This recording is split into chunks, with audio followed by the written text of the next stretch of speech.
हरे कृष्णा। आइए आज हम गीता जी के दूसरे अध्याय के 14वें श्लोक की विस्तृत व्याख्या करेंगे। मात्रा स्पर्शास्तु कौन्तेय शीतोष्ण सुख दुःखदा आगमापायिनो नित्यास्तान् तितिक्षस्व भारत। अर्थात हे कुंती नंदन, इंद्रियों के विषय तो शीत और उष्ण के द्वारा सुख और दुख देने वाले हैं तथा आने जाने वाले और अनित्य हैं। हे भरत वंशोद्भव अर्जुन, उनको तुम सहन करो।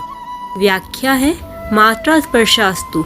यहाँ नित्य तत्व से देहादि अनित्य वस्तुओं को अलग बताने के लिए दो पद आया है। मात्रा स्पर्शः का अर्थ है जिनसे माप तौल होता है, अर्थात जिनसे ज्ञान होता है। उन ज्ञान के साधन इंद्रियों और अंतःकरण का नाम है मात्रा। मात्रा से अर्थात इंद्रियों और अंतःकरण से जिनका संयोग होता है उनका नाम स्पर्श है।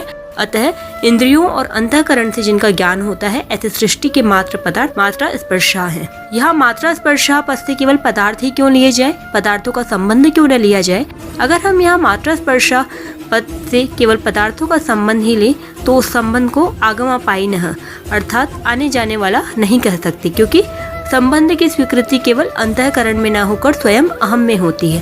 स्वयं नित्य है, इसलिए उसमें जो स्वीकृति हो जाती है वह भी नित्य जैसी ही हो जाती है।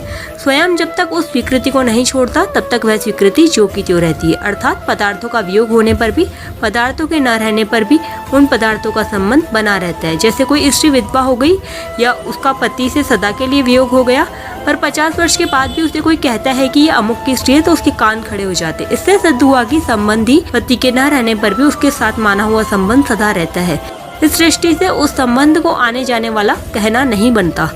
अतः यह मात्रा स्पर्शा पद से पदार्थों का संबंध न लेकर मात्र पदार्थ लिए गए हैं। शीतोष्ण सुख दुःखदा, यहाँ शीत और उष्ण शब्द अनुकूल और प्रतिकूल के वाचक है।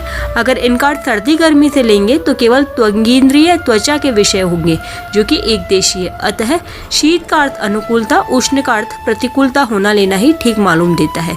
मात्र पदार्थ अनुकूलता प्रतिकूलता के द्वारा सुख दुख देने वाले हैं, अर्थात जिसे हम चाहते हैं ऐसी अनुकूल वस्तु व्यक्ति, परिस्थिति, घटना, देश, काल आदि के मिलने से सुख होता है, और जिसे हम नहीं चाहते ऐसी प्रतिकूल वस्तु व्यक्ति, परिस्थिति आदि के मिलने से दुख होता है। यह अनुकूल प्रतिकूलता का कारण है और सुख दुख कार्य है। वास्तव में देखा जाए तो इन पदार्थों में सुख दुख देने की सामर्थ्य नहीं है। मनुष्य इनके साथ संबंध जोड़कर इनमें अनुकूलता प्रतिकूलता की भावना रखकर सुख दुख लेता है। अतः भगवान ने यहाँ सुख दुखदा कहा है। आगमापायिनः मतलब मात्र पदार्थ आदि अंत वाले, उत्पत्ति विनाशशील और आने जाने वाले हैं। ये ठहरने वाले नहीं हैं, क्योंकि वे उत्पत्ति से पहले भी नहीं थे और विनाश के बाद भी नहीं रहेंगे, इसलिए वे आगमापायी हैं। अनित्यः, अगर कोई कहे कि वे उत्पत्ति से पहले और विनाश के बाद भी भले ही ना हो पर मध्य में तो रहते ही हैं, तो भगवान कहते हैं कि अनित्य होने से वे मध्य में भी नहीं रहते। वे प्रतिक्षण बदलते रहते हैं, इतनी तेजी से बदलते हैं कि उनको उसी रूप में दोबारा कोई देख ही नहीं सकता, क्योंकि पहले क्षण में जैसे थे दूसरे क्षण वैसे नहीं रहते। इसलिए भगवान ने उनको अनित्य कहा। केवल ये पदार्थ ही अनित्य परिवर्तनशील नहीं है, प्रत्युत जिनसे उन पदार्थों का ज्ञान होता है वे इंद्रियां और अंतःकरण भी परिवर्तनशील है। उनके परिवर्तन को कैसे समझे? जैसे दिन में काम करते करते शाम तक इंद्रियों आदि में थकावट आती है और सवेरे तृप्तिपूर्वक नींद लेने पर उनमें जो ताजगी आई वह शाम तक नहीं रहती, इसलिए पुनः नींद लेनी पड़ती है, जिनसे इंद्रियों की थकावट मिटती है और ताजगी का अनुभव होता है। जैसे जागृत अवस्था में प्रतिक्षण थकावट आती रहती है, ऐसे ही नींद में प्रतिक्षण ताजगी आती रहती है। इससे सिद्ध हुआ कि इंद्रियों आदि में प्रतिक्षण परिवर्तन होता है। यह मात्र पदार्थों को स्थूल रूप से आगमापायिनः और सूक्ष्म रूप से अनित्य कहा है। इनको अनित्य से भी सूक्ष्म बताने के लिए आगे 16वें श्लोक में इनको असत कहेंगे और पहले जिस नित्य तत्व का वर्णन हुआ है उसे सत कहेंगे।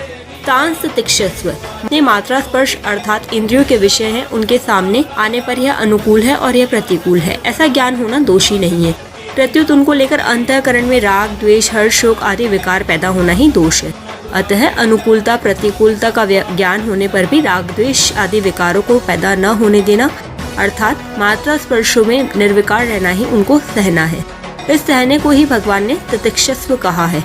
दूसरा भाव यह है कि शरीर, इंद्रियां, अंतःकरण आदि की क्रियाओं का अवस्थाओं का आरंभ और अंत होता है तथा उनका भाव और अभाव होता है।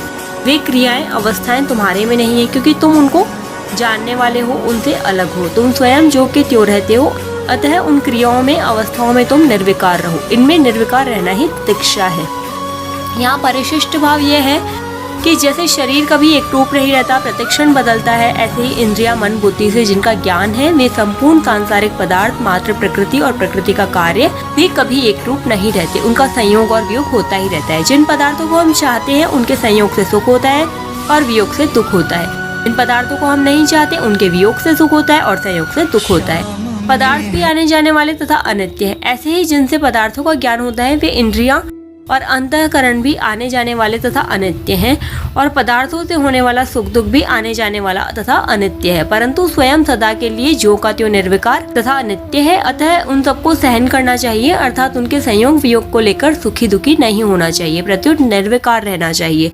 सुख और दुख दोनों अलग अलग होते हैं पर उनको देखने वाला तो एक ही होता है और उन दोनों से अलग निर्विकार होता है। परिवर्तनशील को देखने से स्वयं की अपरिवर्तनशीलता का अनुभव तय होता है। यहाँ शीत शब्द अनुकूलता और उष्ण शब्द प्रतिकूलता का वाचक है। तात्पर्य है कि ज्यादा सर्दी पड़ने से भी वृक्ष सूख जाता है और ज्यादा गर्मी पड़ने से भी वृक्ष सूख जाता है, अतः परिणाम में सर्दी और गर्मी दोनों एक ही है। इसी तरह अनुकूल और प्रतिकूलता भी एक ही है, इसलिए भगवान इन दोनों को ही सहने की अर्थात इनसे ऊंचा उठने की आज्ञा देते हैं। सुख दुख हर्ष शोक राग द्वेष काम क्रोध आदि आने जाने वाले बदलने वाले हैं, पर स्वयं स्वरूप जो है वो जो का त्यों ही रहने वाला है। साधक से यह बहुत बड़ी भूल हो जाती है कि वह बदलने वाली दशा को तो देखता है पर स्वयं को नहीं देखता, दशा को स्वीकार करता है पर स्वयं को स्वीकार नहीं करता। दशा पहले भी नहीं थी, पीछे भी नहीं रहेगी, अतः बीच में दिखने पर भी वह नहीं है, परंतु स्वयं में आदि अंत और मध्य है ही नहीं। दशा कभी एक रूप रहती नहीं और स्वयं कभी अनेक रूप होता नहीं।